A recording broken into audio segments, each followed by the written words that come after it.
জানি যে আপনি আর্মি অফিসার ছিলেন, সাংবাদিকতা এসছেন, সাংবাদিকতার নাম করেছেন দুনিয়া জোড়া, এবং কিন্তু তারপর আপনি গর্ব নিয়েছেন যখন মানবজমিনে আপনার নামে একটা বাইলেন ছাপা হয়েছে, কারণ এটা বাংলায় ছাপা হওয়া একটা বাইলেনের মধ্যে প্রথম, সেজন্য আপনিও একটু কংগ্রেচুলেশন জানবেন, কারণ আমি প্রিন্টে কাজ করেছি, আমি জানি যে বাইলাইনটার একটা মজাটা কিরকম। কিন্তু এটা নিয়ে আমার একটা প্রশ্ন আছে, স্যার যদি অনুমতি দেন তাহলে একটু করি প্রশ্নটা। সেইটা হচ্ছে যে আপনি এখানে অনেকগুলি নাম লিখেছেন, পরিচালক অমুক, ডিডি তমুক, কিন্তু যখন কোনো অফিসারের নাম আপনি লিখতে গেছেন তখন একজন ব্রিগেডিয়ার, একজন ব্রিগেডিয়ার জেনারেল। এইটার কারণটা কি? মানে অফিসারের জন্য কি আপনার আলাদা একটা ভ্রাতৃত্ববোধ?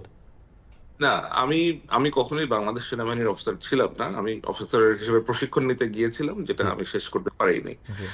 That was not rightly addressed. আচ্ছা, আর ও আপনার প্রশিক্ষণ শেষ হওয়ার আগে আপনি বেরিয়ে আসছেন, সরি, হ্যাঁ, ক্যাডেট অবস্থা আপনি বেরিয়ে আসছেন, জি, হ্যাঁ। ওকে। তো ওই ব্রিগেডিয়ার সাহেবের নাম কেন নেওয়া হয়নি? কারণ ব্রিগেডিয়ার সাহেবের নাম আমাদের কাছে ক্লিয়ার করা হয় নাই। আমি আমার যে সূত্র আছে, সূত্র মাধ্যমে সূত্র নামটা বলতে চায় নাই, আগ্রহ প্রকাশ করে নাই।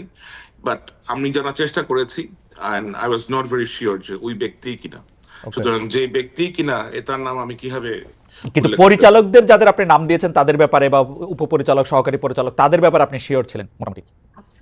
ওকে, ইয়া, হ্যাঁ, মোটামুটি শিওর ছিলেন তাদের ব্যাপারে, যাদের পরিচালকদের নাম, তাদের ব্যাপারে মোটামুটি শিওর ছিলাম।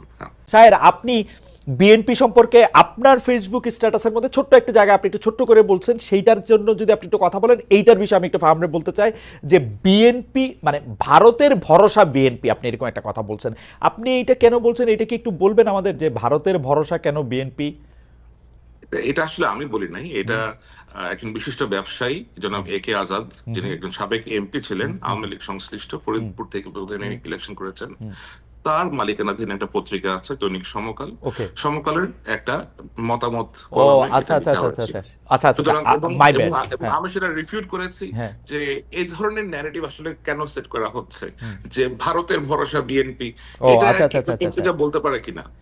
আচ্ছা, আপনি কি মনে করেন যদি ভারত এখন আওয়ামী লীগ নামক ক্যাবলাটা বদলায় অন্য ক্যাবলার দিকে যদি যাইতে চায়, ও কি আসলে বিএনপির দিকেই যাবে বা যাইতেছে? এখন ভারত কার দিকে যাবে সেটা তো তাকে সিদ্ধান্ত নিতে হবে। আর আমার মনে হয় যারা বাংলাদেশে আগামীতে ক্ষমতায় আসতে চান তাদেরকে বাংলাদেশের কেবলাটা যেন বাংলাদেশের দিকেই থাকে সেটা সেট করতে হবে।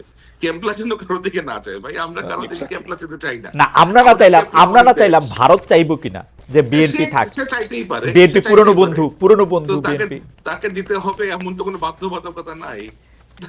না, তাকে তো আপনি দিবেন না। সে যদি ওদিকে ফিরে থাকে আপনি মানায় করবেন কেমনে? মানে বলতে হবে যে তুমি তো নজর সরাও, নজর সরাও, এরকমটা। আচ্ছা, অন্যদিকে দাও, এদিকে নজর দিও না। আপনার আমি একটু ফার্মের মধ্যে